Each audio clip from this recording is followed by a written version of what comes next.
This podcast is sponsored by developmentaid.org, your gateway to international tenders, grants, and the largest job database in the aid sector. Secure free registration and access funding opportunities, calls for partners, exclusive insights, and weekly news digest. Become a member today to achieve your sustainable development goals. Hello everyone, welcome to Development Aid Dialogues. I'm your host, Hisham Alem. At the end of February, the world marked the International NGO Day to underscore the importance of non-profit grassroots organizations that help the most vulnerable communities across the globe. During this month's episodes of Development Aid Dialogues, we will examine the real work NGOs do on the ground, how they complement large institutions, respond to crises, and bring community voices into global agendas. Today, our focus will be on the critical access to water, sanitation, and hygiene, and I'm very happy to welcome back to the podcast Dara Johnston, joining us for the second time. Dara is a senior water and wash expert with more than 35 years of experience across Asia, Africa, and the Middle East. He currently serves as the Chief of Water, Sanitation, and Hygiene for UNICEF in Palestine, and has previously led climate-resilient wash programs in South Sudan, Bangladesh, Somalia, and Myanmar. Dara, it's a pleasure to have you back on Development Aid Dialogues, and thank you for joining me to reflect on International NGO Day. Thank you, Hisham. It's a pleasure to be talking to you once again. To start off with the big picture, Dara, in your experience, what makes NGOs such vital players in humanitarian and development work, especially compared to larger organizations or governments? Let me start by saying that UNICEF does not implement its programs in silos. NGOs are a critical part of our programming in humanitarian response and in development work. We know that we're part of a larger mechanism which is critical for success and the long-term sustainability. So while UNICEF and other UN partners can provide the resources and have the overall mandate to implement humanitarian development programs on behalf of or together with host governments, NGOs have the proximity, the speed, and the operational capacity to implement effectively on the ground. For example, in any given country, there will only be one UNICEF office. However, there may be several NGOs implementing water and sanitation programs. They might have different specialities, countries of origin, or geographic reach, but they allow for an extensive reach which enables a broad coverage. And the individual NGO might have other capacities such as microcredit, agriculture, or vocational skills development. And these are areas which UNICEF does not have a mandate. So this gives the NGO partner a perspective to reach deeper into the community and thereby strengthening the overall impact of any program. Dara, can you share some examples of successful collaborations between UNICEF and local NGOs in the WASH sector or other areas where you have seen real impact on the ground? In any country I've worked with UNICEF, I can think of many successful partnerships with NGOs. A good example is the partnerships we've had with NGOs in Bangladesh to implement both sanitation and water quality programs. One of the main NGO partners was interested in addressing the challenges with sanitation in the most remote parts of the country. And we were looking to assist the government to address this, but we also wanted to address the water quality issues in the area. However, the NGO we were collaborating with did not have the water quality expertise. So they joined together with another smaller NGO who had the knowledge and expertise in water quality, which was in this case specifically arsenic contamination. So the program at the end was very successful in reaching its aims as the two partners were very competent in their respective fields and they collaborated very effectively. That's great. Another example is humanitarian response. In the countries where we have responded to emergencies, either man-made or natural disaster, collaboration with NGO partners is really critical. UNICEF does not have the manpower or the reach to provide assistance to many thousands of people who are often left in critical need of support when disasters occur. So NGOs really play a vital role in these operations, having their close contact on the ground with the families in need and being able to assist them very effectively and rapidly. You're reflecting on your work previously with India or Indonesia? Any of the places where we address humanitarian response. We don't do it ourselves alone. We work together with the NGO partners on the ground, either international NGOs or sometimes even more effectively with national NGOs, because they have a much deeper reach into the community. Dara, every partnership also faces challenges. What are some of the biggest that NGOs encounter in their day-to-day work, and how does UNICEF help address or reduce these challenges? I think sometimes the NGOs, they face challenges with their collaboration with local government, or, for example, with import of large quantities of humanitarian aid. So UNICEF has a mandate to work with government to either in humanitarian response or development work. And we can be a sort of a bridge between the NGO partner and the government, in the sense that we have an agreed partnership with the government, and when the NGO works together with us, they can become part of that partnership. So it gives them an umbrella to work under, so that we can collaborate successfully with the NGO, but while at the same time supporting the government to actually achieve their objectives. UNICEF has a capacity to bring in very large quantities of humanitarian aid when we need, and this is an area where the NGO partners may not have the strength, but on the ground they have the strength to assist us to distribute these needed supplies to the right people in a very effective manner. So it resolves a challenge they have, but it also solves problems for us as well. You have worked in some very complex contexts. From that experience, are there any powerful stories or situations you can share where NGO involvement truly made a difference for communities? Everywhere we work, the dedication of the local NGOs is often one of the main reasons humanitarian development programs succeed, especially in the most difficult circumstances.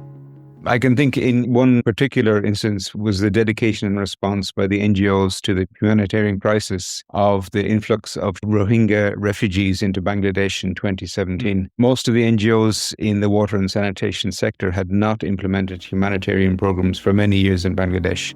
Disaster response had become the responsibility of local government. And this was after years of successful support by the UN and NGOs. The government had made it part and parcel of their operations. So the NGOs were focused much more on development work.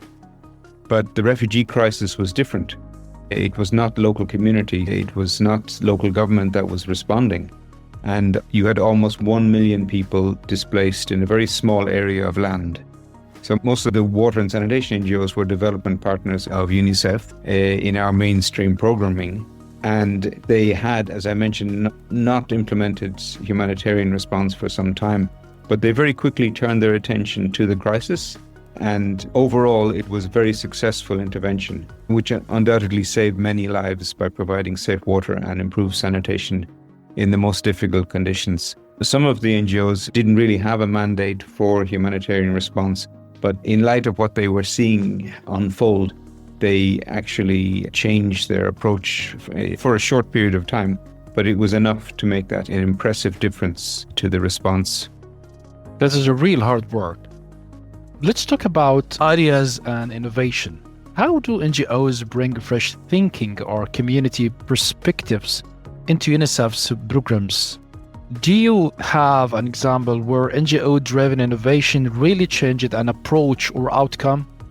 One of my favorite examples was in Myanmar, where a community had taken responsibility for its water supply system. And this was after UNICEF and a local NGO had installed the system in collaboration with local government.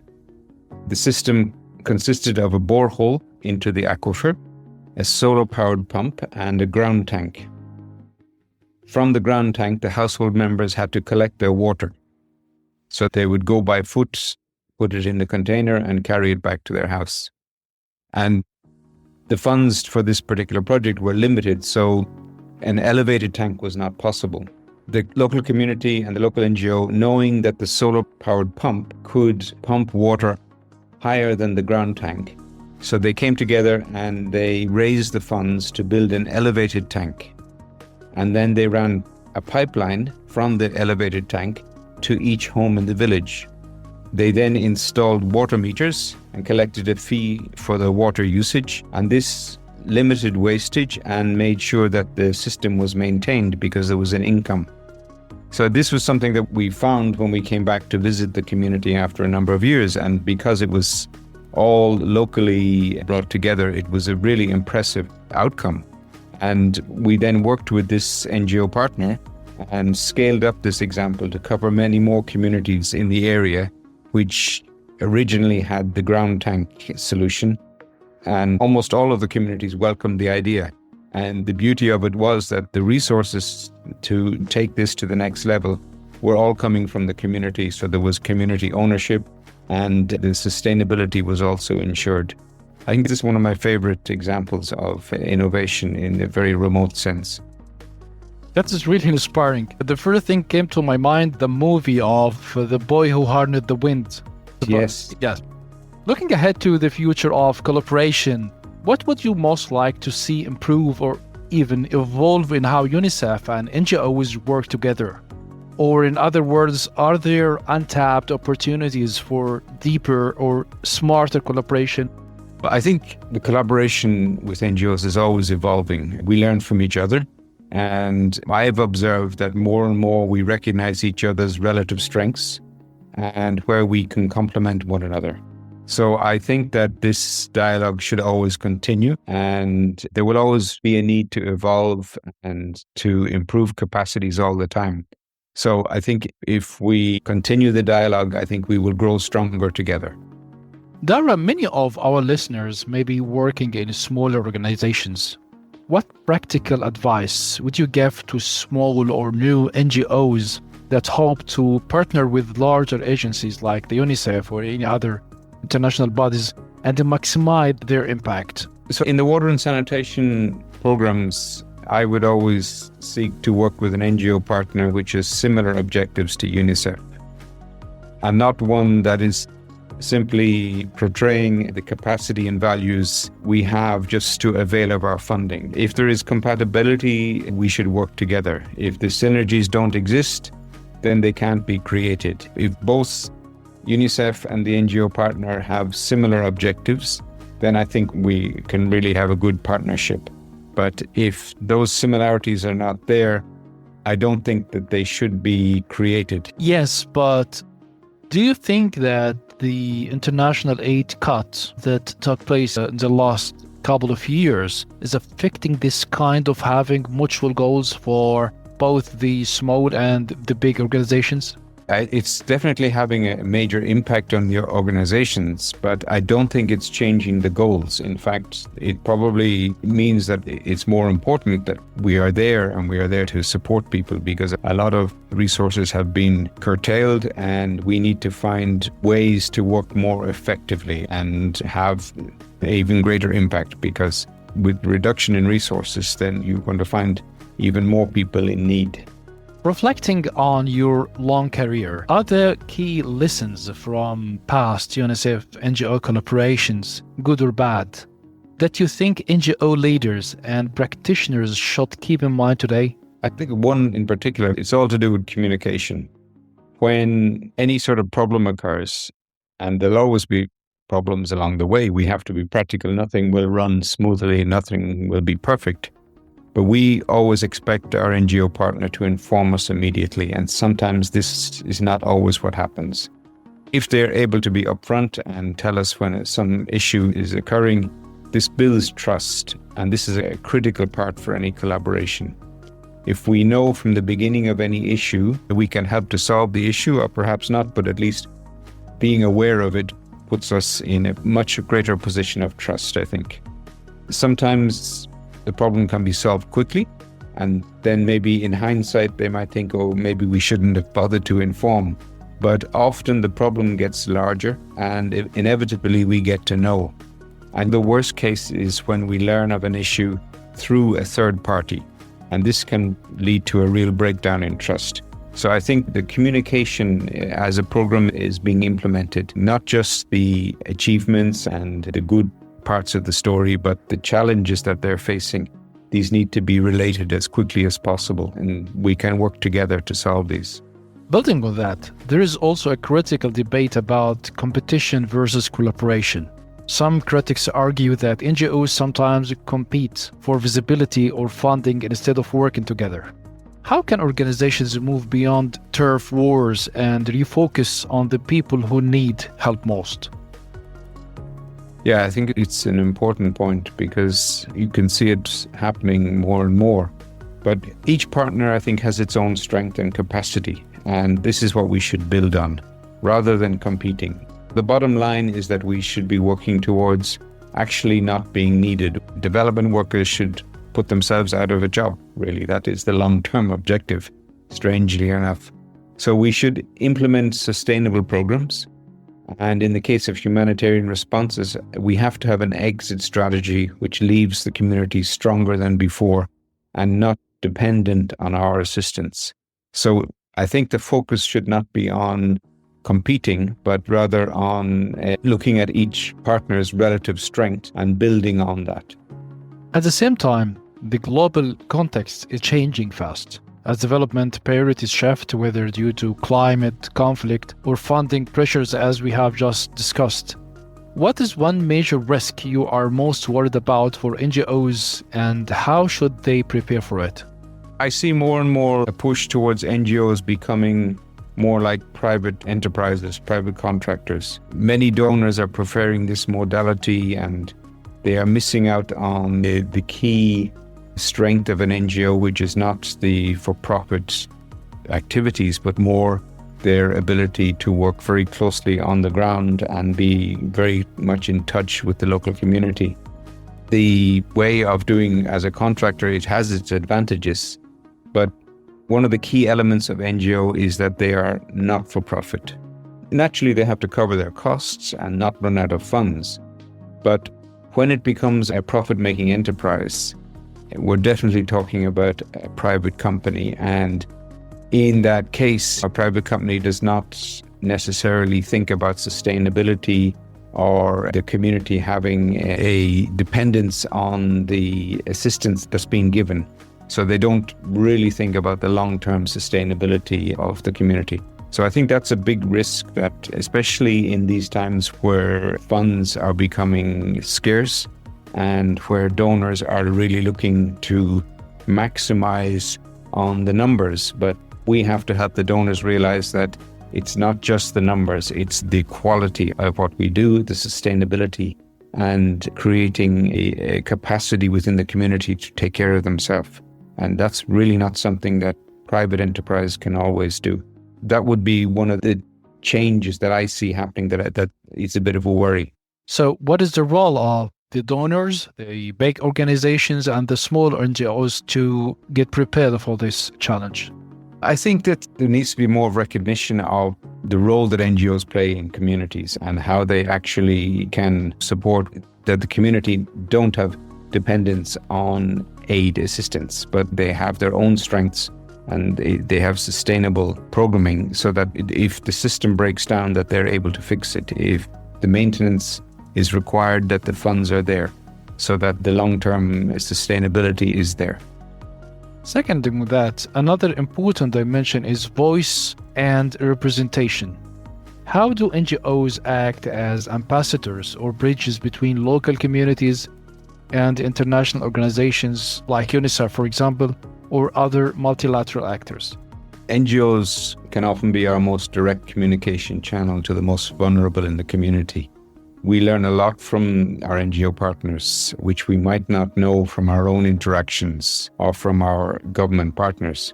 And I have often seen how local governments rely on NGO staff to be kept informed of issues within the community.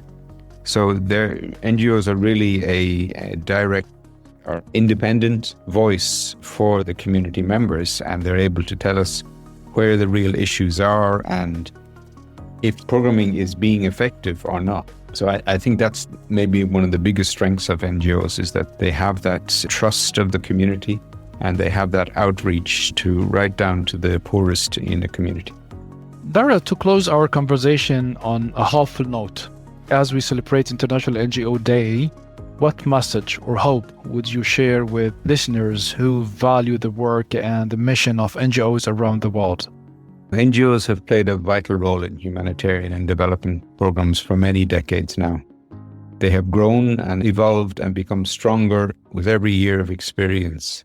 As I've said earlier, although we would like to see a world where the services are not needed, at this time they are probably needed even more than ever. In many parts of the world, services and assistance, just like UNICEF's work, is needed today more than ever. Dara, thank you for joining Development Aid Dialogues again and for sharing your experience on how NGOs and large agencies like UNICEF work together on WASH and wider development. For our listeners, International NGO Day is a reminder that real change depends not only on global institutions, but also on NGOs rooted in communities and closest to people's everyday realities. If you enjoyed this episode, follow and subscribe to Development Aid Dialogues on your favorite podcast platform and share it with anyone interested in the work of NGOs and global development. I'm Hisham Alam signing off. Thanks for listening and see you next time. Goodbye.